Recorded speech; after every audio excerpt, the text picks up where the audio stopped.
राज्याची ऐतिहासिक आणि औद्योगिक राजधानी असलेल्या छत्रपती संभाजीनगर शहराचा पाणी प्रश्न गेल्या अनेक दशकांपासून प्रलंबित होता. मात्र आता मुख्यमंत्री देवाभाऊंच्या प्रभावी पाठपुराव्यामुळे जायकवाडी येथून नवीन पाणीपुरवठा योजना आता प्रत्यक्ष साकार होत आहे. छत्रपती संभाजीनगरकरिता देवाभाऊंनी या महत्त्वाकांक्षी योजनेसाठी मोठ्या प्रमाणावर निधी उपलब्ध करून दिलाय.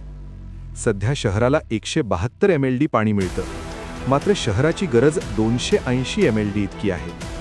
ही नवीन योजना पूर्ण क्षमतेने कार्यान्वित झाल्यानंतर शहराला तब्बल 372 MLD पाणी उपलब्ध होणार असून भविष्यातील वाढती लोकसंख्या व औद्योगिक विस्तार लक्षात घेता ही योजना अत्यंत दूरदृष्टीपूर्ण ठरणार आहे. या योजनेअंतर्गत जायकवाडी येथे 10 मोटार बसवण्यात आल्या आहेत. तसेच नक्षत्रवाडी येथील वॉटर ट्रीटमेंट प्लांटमध्ये 10 पंप बसवण्यात आल्याने जॅकवेलचे सुमारे 95% काम पूर्ण झाले आहे.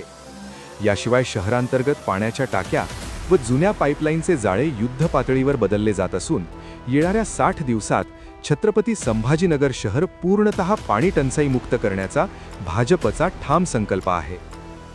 छत्रपती संभाजीनगर शहराचा असाच दूरगामी आणि सर्वांगीण विकास साधण्यासाठी प्रत्येक प्रभागातील पायाभूत सुविधांचे प्रश्न सोडवण्यासाठी महानगरपालिकेच्या माध्यमातून भाजप सरकार कटिबद्ध राहणार आहे.